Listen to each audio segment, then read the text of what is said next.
Very good morning to all of you. स्वागत है आप सभी का 7 बजे चाय की चुस्कियों के साथ इस 20 मिनट शो में। आई होप आप सभी स्वस्थ होंगे। जैसा कि आप सभी को पता है कि मैं मंडे टू सैटरडे आपसे मिलता हूं सुबह 7 बजे, और यहां पर मैं चर्चा करता हूं 4 सवालों के साथ उन 40 बातों पर जो आपके लिए ज़रूरी हैं। उद्देश्य मेरा यही है कि पॉलिटी की प्रैक्टिस कराना, और इस प्रैक्टिस के थ्रू आप एग्ज़ाम को क्रैक कर सकें। मेरे द्वारा बताई गई बातें एग्ज़ाम में संभावित हो सकें, यही मैं प्रयास करता हूँ। तो चलिए शुरू करते हैं। यदि आप यूपीपीसीएस प्री की तैयारी करते हैं, आरओ की तैयारी करते हैं, वीओ की तैयारी करते हैं, तो ये सेशन आपके लिए इंपॉर्टेंट होता है। ध्यान रखिए मेरे भाइयों कि मैं 2 क्लासेस ले रहा हूँ इस समय। एक आपकी ये जो कि 7 बजे चल रही है, मंडे टू सैटरडे 20 मिनट कहीं से निकालिए, 20 मिनट ज़रूर निकालिए, क्योंकि ये 20 मिनट अगर आप निकाले लगातार 2 महीने तक, तो मेरा दावा है कि आपकी ऐसी प्रैक्टिस होगी ना कि सवाल आपके गलत नहीं होंगे। ठीक है। और एमसीक्यू तब इम्पोर्टेंट होता है जब आपने थ्योरी पढ़ रखा हो। अगर थ्योरी नहीं पढ़ रखा तो आप कितना भी एमसीक्यू कर लीजिए, अगर किसी व्यक्ति ने थ्योरी नहीं पढ़ा है और वो एमसीक्यू क्लासेस कर रहा है, तो वो गलत कर रहा है। मेरा ये मानना है कि थ्योरी पढ़ने के बाद ही आपको क्वेश्चन सॉल्व करने चाहिए। तो थ्योरी आप यहाँ कर सकते हैं 8 बजे शाम को। ये लक्ष्मीकांत सीरीज चल रही है जिसमें लगभग 40-50 मिनट की क्लास होती है। इसमें मैं पूरी की पूरी पॉलिटी आपको फ्री में पढ़ा रहा हूँ। तो इन दोनों सीरीज के थ्रू आप पूरी की पूरी इंडियन पॉलिटी अपनी तैयार कर सकते हैं एकदम फ्री में प्रीलिम्स के लिए। ठीक है। तो चलिए शुरू करते हैं। आज की इस कहानी को हम लोग शुरू करते हैं। पहला सवाल देखिए आपकी स्क्रीन पर है। पहला सवाल आपका लिखा हुआ है कि निम्नलिखित में से किस संविधान संशोधन ने मतदान की आयु 21 वर्ष से 18 साल कर दी। कौन सा ऐसा कॉन्स्टिट्यूशनल अमेंडमेंट, तो बहुत फेमस सवाल है, बहुत बार आया है, लेकिन इसके थ्रू ये सारे अमेंडमेंट बताना मेरा ऑब्जेक्टिव था, इसलिए मैंने ये सवाल शामिल किए। आज संविधान संशोधन से रिलेटेड सवाल है। कुछ कमेंट्स भी आए थे कि सर अमेंडमेंट से रिलेटेड कुछ सवाल करा दीजिए जिससे अमेंडमेंट रिवाइज हो जाए, तो इसलिए मैंने ये सवाल शामिल किए। तो 21 वर्ष से 18 साल, देखो हमारे भारत देश में मेरे भाई सार्वभौमिक वयस्क मताधिकार है। सार्वभौमिक वयस्क मताधिकार का अर्थ ये होता है कि एक उम्र सीमा जिसे आप वयस्कता कहते हैं उसे प्राप्त कर लेने के बाद जब वोट देने का अधिकार मिल जाता है, तो दिस इज कॉल्ड सार्वभौमिक वयस्क मताधिकार। इसे हम यूनिवर्सल एडल्ट फ्रेंचाइज कहते हैं।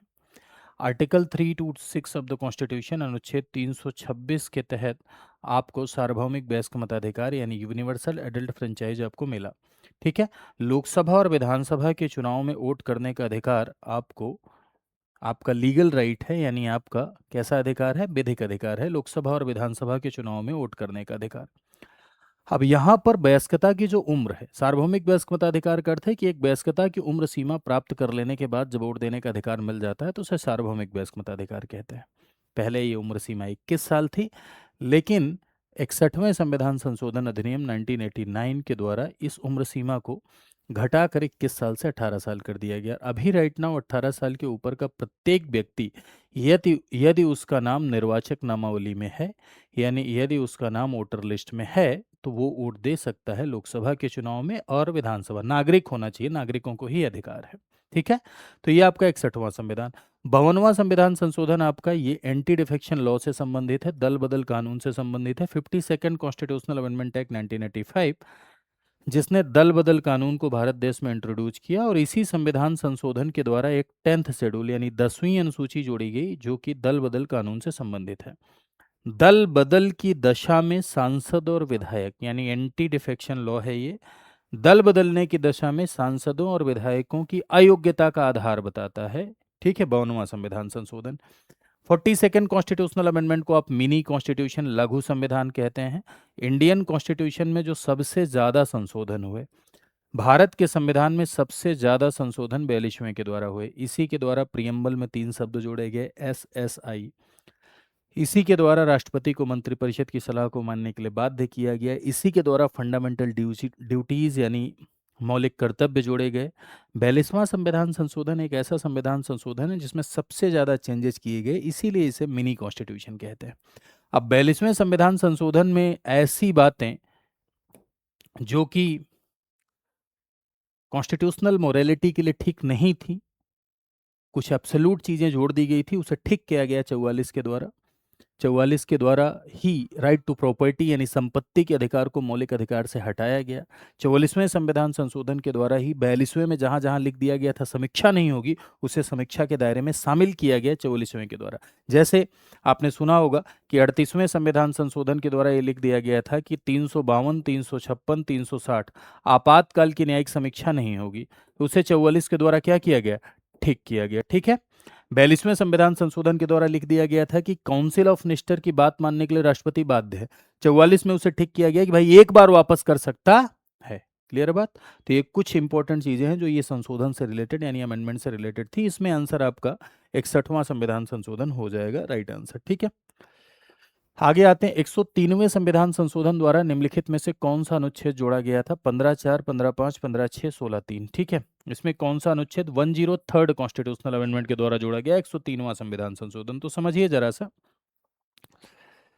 देखो 1991 में हमारे भारत देश में एक सरकार थी जिसे आप नरसिंह राव सरकार के नाम से जानते हैं। ठीक है। ये जो सरकार थी नरसिम्हा राव वाली, इस सरकार के द्वारा आर्थिक रूप से पिछड़ा वर्ग को, ठीक है, आर्थिक रूप से पिछड़ा, वो भी फॉरवर्ड क्लास में, आर्थिक रूप से पिछड़ा वर्ग को, फॉरवर्ड क्लास के जो आर्थिक रूप से पिछड़े वर्ग थे उन्हें 10% रिजर्वेशन दिया गया, आरक्षण दिया गया बाई लॉ। लेकिन ये जो आरक्षण दिया गया इसे चैलेंज किया गया एक केस में जिसे आप मंडल केस के नाम से जानते हैं या जिसे आप इंदिरा शाहिनी केस के नाम से जानते हैं। इंदिरा शाहिनी केस में इसे चैलेंज किया गया, Indira Shahini case 1992। Honourable supreme court ने क्या किया कि इस 10% रिजर्वेशन को संविधान के खिलाफ बताते हुए स्टक डाउन कर दिया, यानी इसे संविधान के खिलाफ घोषित कर दिया। अब इसे संविधान के खिलाफ घोषित कर दिया तो आर्थिक रूप से पिछड़ा वर्ग को आरक्षण देने के लिए संविधान में संशोधन अनिवार्य हो गया।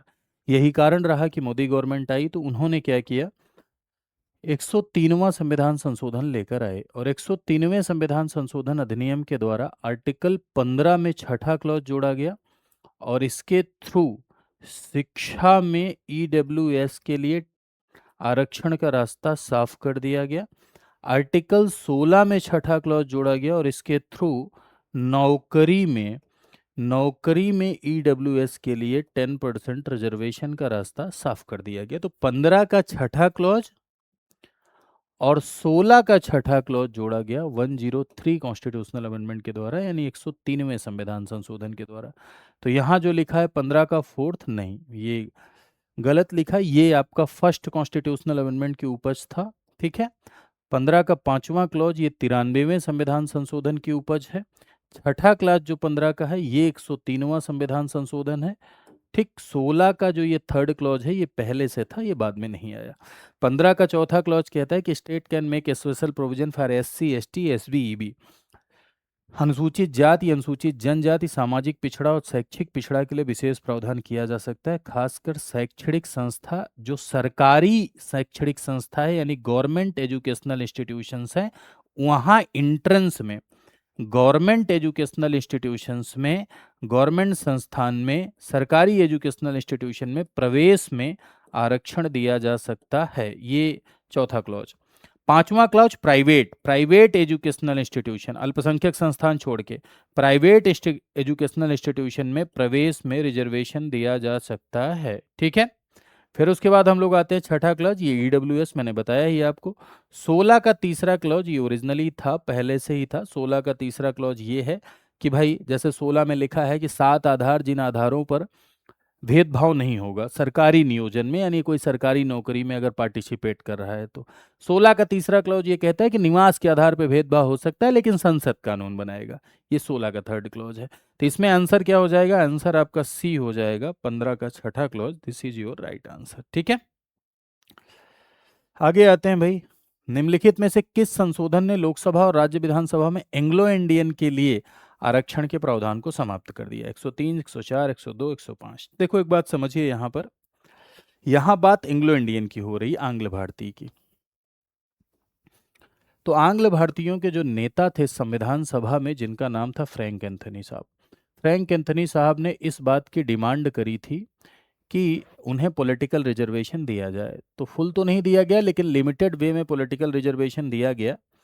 कि अगर आंग्ल भारतीयों का प्रतिनिधित्व नहीं होता है लोकसभा विधानसभा में, तब प्रतिनिधित्व उन्हें दिया जाएगा। और हर बार नहीं होता था, और राष्ट्रपति राज्यपाल को लग ही जाता था और देते थे प्रतिनिधित्व। कैसे?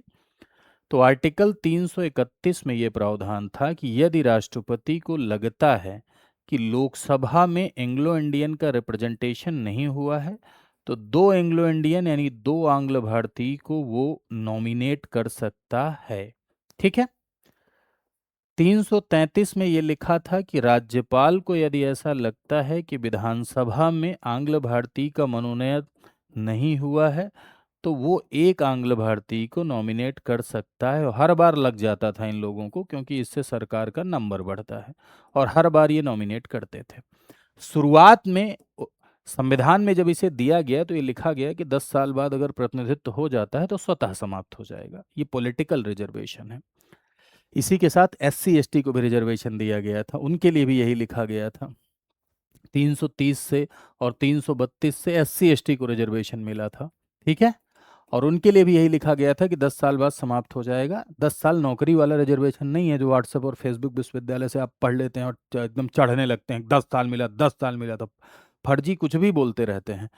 वो पॉलिटिकल रिजर्वेशन था, राजनीतिक आरक्षण था। ये जो लोकसभा विधानसभा के लिए दिया गया था उसमें लिखा था कि अगर 10 साल में रिप्रेजेंटेशन ना हुआ तो समाप्त हो जाएगा। तो प्रतिनिधित्व नहीं हुआ तो नहीं समाप्त हुआ, उसे हर 10 साल संविधान संशोधन द्वारा बढ़ाया जाता रहा, बढ़ाया जाता रहा। और अभी 2020 में मोदी गवर्नमेंट ने एक संविधान संशोधन किया, that is your 104 constitutional amendment act, 104वां संविधान संशोधन। उसमें उन्होंने क्या किया कि एससी एसटी के रिजर्वेशन को तो 2030 तक बढ़ा दिया। लोकसभा और विधानसभा में जो एससी एसटी का रिजर्वेशन था उसे 2030 तक बढ़ाया, लेकिन आंग्ल भारतीयों की संख्या भारत देश में बहुत कम हो गई थी। इसलिए आंग्ल भारतीयों की संख्या कम होने की वजह से इनके पॉलिटिकल रिजर्वेशन को आगे नहीं बढ़ाया गया, आंग्ल भारतीयों वाला समाप्त कर दिया गया। तो यानी अब जो मनोनयन आप ये पढ़ते थे कि दो आंग्ल भारतीयों का मनोनयन राष्ट्रपति लोकसभा में करेगा और एक आंग्ल भारतीय का मनोनयन राज्यपाल विधानसभा में करेगा, ये अब 104वें संविधान संशोधन अधिनियम के द्वारा आगे नहीं बढ़ाया गया, यानी इसे समाप्त किया गया। ठीक है मेरे भाई, समझ गए? तो ये कहानी है इसके पीछे की। आंग्ल आंग्ल भारतीय कौन होते हैं? पिता की तरफ से जिनके पूर्वज यूरोपियन है और माता इंडियन है। आंग्ल भारतीय कोई विदेशी नहीं होते, वो इंडियन है, उनके पास इंडियन पासपोर्ट है, वो भारत के नागरिक है। यानी जो यूरोपीय यहाँ आए और यहीं बियाह कर लिए, है ना, पिता की तरफ से जिनके पूर्वज यूरोपियन है और माता इंडियन है, उन्हें हम आंग्ल भारतीय यानी एंग्लो इंडियन कहते हैं। ठीक है। अब आ जाते हैं, तो एंग्लो इंडियन 103 किससे रिलेटेड है? ईडब्ल्यूएस से रिलेटेड है। 104 किससे रिलेटेड है? ये ठीक है, जो आंसर है वही 104 आंसर है इसका। 102, 102 इससे बैकवर्ड क्लास के लिए national commission for backward class यानी पिछड़ा वर्ग आयोग को संवैधानिक दर्जा दिया गया और 338 बी जोड़ा गया। पिछड़ा वर्ग आयोग को संवैधानिक दर्जा दिया गया और 338 बी जोड़ा गया 102वें संविधान संशोधन के द्वारा। तो इसमें आंसर क्या हो जाएगा? 104 कॉन्स्टिट्यूशनल अमेंडमेंट एक्ट यानी 104वां संविधान संशोधन अधिनियम। ठीक है। चलिए, एक सवाल और आपका, ये भी संशोधन से संबंधित है, बहुत पूछा जाता है, बहुत बार मैंने इसको कराया भी है, लेकिन एक बार फिर से कर लीजिए। लिखा हुआ है, किस संशोधन ने आर्टिकल 21A को सम्मिलित करके शिक्षा के अधिकार को मौलिक अधिकार बनाया? ठीक है। Which amendment inserted article 21A making right to education as a fundamental right? अब एक बात समझिए जरा, यदि आप राइट टू एजुकेशन की बात करें मेरे भाई, तो 86 कॉन्स्टिट्यूशनल अमेंडमेंट एक्ट आपका एक ऐसा संविधान संशोधन है जो कि प्योरली एजुकेशन से रिलेटेड है, यानी शिक्षा से ही संबंधित है पूरी तरीके से। पूरी तरीके से ये शिक्षा से संबंधित है। यहाँ पर आप तीन बातें समझिए जो एग्जाम में पूछी जाती है। एक, आर्टिकल 21A जोड़ा गया, article 21A as a fundamental right जोड़ा गया, मौलिक अधिकार के तौर पर 6 से 14 वर्ष तक की आयु के बच्चों को फ्री एंड कंपलसरी एजुकेशन यानी मुफ्त और अनिवार्य शिक्षा का अधिकार मौलिक अधिकार के रूप में प्रदान किया गया। ठीक है। और उसे लागू करने के लिए एक कानून भी बाद में बना जिसका नाम हुआ RTE एक्ट 2009, और इसे 2010 में लागू किया गया। शिक्षा का अधिकार लागू हुआ 2010 में, कानून बना RTE एक्ट 2009, मौलिक अधिकार के रूप में आया 21A, कब आया? 86वें संविधान संशोधन के द्वारा आया। और 6 से 14 वर्ष तक की आयु के बच्चों को निःशुल्क और अनिवार्य शिक्षा का अधिकार मौलिक अधिकार के तौर पर प्रोवाइड किया गया, यानी प्रदान किया गया। आर्टिकल 45 में मॉडिफाई किया गया, 6 वर्ष से कम आयु के बच्चों की शिक्षा का प्रावधान राज्य करे, ऐसा प्रावधानित किया गया आर्टिकल 45 में, जो कि डीपीएसपी का पार्ट है, directive principle of state policy का। ठीक है, अब इसके बाद हम लोग आते हैं इसी के द्वारा, इसी 86वें संविधान संशोधन के द्वारा 11वां मौलिक कर्तव्य, फंडामेंटल ड्यूटी जब 42वें संविधान संशोधन के द्वारा जोड़ी गई थी, मौलिक कर्तव्य 42वें के द्वारा 10 ही जोड़े गए थे, लेकिन उसमें एक 11वां मौलिक कर्तव्य जो कि शिक्षा से रिलेटेड है कि 14 वर्ष तक की आयु के बच्चों को शिक्षा का अवसर उपलब्ध कराएं गार्जियन, इसको 86वें संविधान संशोधन के द्वारा ही लाया गया। तो यहाँ आंसर क्या हो जाएगा आपका? 86वां। 73वां संविधान संशोधन आपका पंचायत से रिलेटेड है, 1992। इसके द्वारा 11th शेड्यूल जोड़ी गई, पंचायतों के लिए 29 सब्जेक्ट रखे गए। इसके द्वारा 243 से लेके 243 ओ तक नए प्रावधान किए गए पार्ट 9 में। संविधान के भाग 9 में नया टाइटल आया पंचायतें। पंचायतों को कॉन्स्टिट्यूशनल और कंपलसरी बॉडी इसके द्वारा बनाया गया, यानी संवैधानिक और अनिवार्य दर्जा इसके द्वारा दिया गया, और फिर इसे लागू किया गया 24 अप्रैल 1993 को लागू किया गया। ठीक है, 42 अभी थोड़ी देर पहले मैंने आपको बताया ही क्या है। 91st कॉन्स्टिट्यूशनल अमेंडमेंट एक इंपॉर्टेंट है, क्योंकि इसके द्वारा मंत्री परिषद यानी काउंसिल ऑफ मिनिस्टर की संख्या को सीमित किया गया, मंत्रियों की संख्या को इसके द्वारा सीमित किया गया, केंद्र और राज्य दोनों जगह। केंद्र में ये कहा गया, यूनियन में ये कहा गया कि मंत्रियों की कुल संख्या प्रधानमंत्री को मिलाकर लोकसभा के 15% से अधिक नहीं होगी। प्रधानमंत्री को मिलाकर मंत्रियों की कुल संख्या लोकसभा के 15% से अधिक नहीं होगी केंद्र में। और राज्य में यह कहा गया कि मंत्रियों की कुल संख्या मुख्यमंत्री को मिलाकर विधानसभा लेजिस्लेटिव असेंबली के 15% से अधिक नहीं होगी और 12 से कम नहीं होगी। 12% नहीं है, 12 नंबर है। 12 से कम नहीं होगी और 15% से अधिक नहीं होगी। ठीक है, तो आई होप अब आप इसको समझ गए होंगे। ठीक है, समझ गए कि नहीं भाई?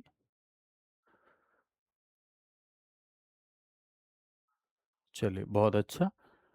तो अगर आपको सेशन अच्छा लगा हो तो ज़रूर अपने दोस्तों के मध्य शेयर करिएगा और कमेंट सेक्शन में ज़रूर बताइएगा कि आपको सेशन कैसा लगा। साथ ही साथ मेरे भाइयों, हमारे यहाँ मेरी पॉलिटी की 2 क्लास जो चलती है, उससे रिलेटेड अपडेट्स के लिए भी आप यहाँ टेलीग्राम पर मुझे फॉलो कर सकते हैं। यहाँ आपको सारे अपडेट मिलते रहते हैं। आजकल सोशल मीडिया का ज़माना है, तो यहाँ भी आप मुझे फॉलो कर सकते हैं। ध्यान रखिएगा कि यहाँ पर आप मुझे डायरेक्ट भी मैसेज कर सकते हैं, किसी भी प्रकार की समस्या है, कोर्स लेने में कोई समस्या हो रही है, आप पूरा पढ़ना चाहते हैं, कोर्स पढ़ना चाहते हैं, स्टडी आईक्यू के थ्रू कंप्लीट ऑर्गेनाइज्ड वे में तैयारी करना चाहते हैं, तो आप यहाँ मुझसे बातचीत कर सकते हैं। अब आपके मन में आ रहा होगा, कंप्लीट ऑर्गेनाइज तैयारी भी आपके यहाँ चलती है क्या? जी हाँ, हमारे यहाँ कंप्लीट ऑर्गेनाइज तैयारी चलती है, और इसके लिए एक बैच हमारे यहाँ चलता है जिसे हम आरंभ के नाम से जानते हैं। आरंभ एक ऐसा प्रोग्राम है मेरे भाई जिसमें प्री मेंस इंटरव्यू तीनों की तैयारी आपको कराई जाती है। प्री की भी तैयारी कराई जाती है, मेंस की भी तैयारी कराई जाती है, इंटरव्यू की भी। इंटरव्यू गाइडेंस प्रोग्राम पूरी तरीके से फ्री होता है। प्री और मेंस के लिए आपको लाइव 1100 प्लस घंटे पढ़ाए जाते हैं। 4 साल की वैलिडिटी दी जाती है, किताबें आपके घर जाती हैं। ठीक है, आपको कोई गाइड करने वाला होना चाहिए, इसलिए मेंटरशिप भी प्रोवाइड की जाती है। करंट अफेयर मैगजीन भी आपको दी जाती है। प्री के लिए आपको multiple choice question 5000 plus MCQ के कोर्स भी आपको दिए जाते हैं। एनसीईआरटी के लिए आपको एनसीईआरटी कोर्स भी प्रोवाइड किया जाता है। आंसर राइटिंग के लिए आपको आंसर राइटिंग कोर्स भी प्रोवाइड किया जाता है। प्रीलिम स्पेशल, क्योंकि ये जो 1100 प्लस घंटे हैं इसमें प्री मेंस दोनों पढ़ाया जाता है, तो प्री स्पेशल के लिए आपको एक क्रैश कोर्स भी प्री का दिया जाता है। तो ये एक ऐसा बैच है जो आप कंप्लीट तैयारी के लिए है। इसका नाम है आरंभ प्लेटिनम 19.0। इस बैच में आप इनरोल कैसे करेंगे? तो इसके लिए आपको जाना होगा स्टडी आईक्यू पर। स्टडी आईक्यू पर आप जाइए और वहाँ पॉपुलर ऑनलाइन कोर्सेज में आइए। फिर उसके बाद आप स्टेट पीसीएस पर सिलेक्ट करिए, फिर आप यूपी पीसीएस पर सिलेक्ट करिए, और इस तरह से आप कोर्स में पहुंच सकते हैं। और वहां जाके कोर्सेज के बारे में सारी जानकारी पहले पढ़िए। देखिए, स्टेट पीसीएस पे आए, उत्तर प्रदेश पे आए, अब यहाँ आ गए। ठीक है, यहाँ जाने के बाद प्लेटिनम और गोल्ड दोनों में डिफरेंस क्या है ये पढ़िए। पढ़ने के बाद एक नंबर है, उस पर कॉल करिए। 9289996923। वहाँ आपको पूरी जानकारी मिलेगी, फिर आप इनरोल कर सकते हैं। हाँ, ध्यान रखिएगा, एक कोड लगाना मत भूलिएगा, वो है VL लाइव। इसमें आपको मैक्सिमम डिस्काउंट मिलेगा, ये मेरा ही कोड है। फैकल्टी कोड लगाने पे सबसे ज़्यादा डिस्काउंट मिलता है। ठीक है, आज के लिए इतना ही। Thank you so much to all of you. नमस्कार।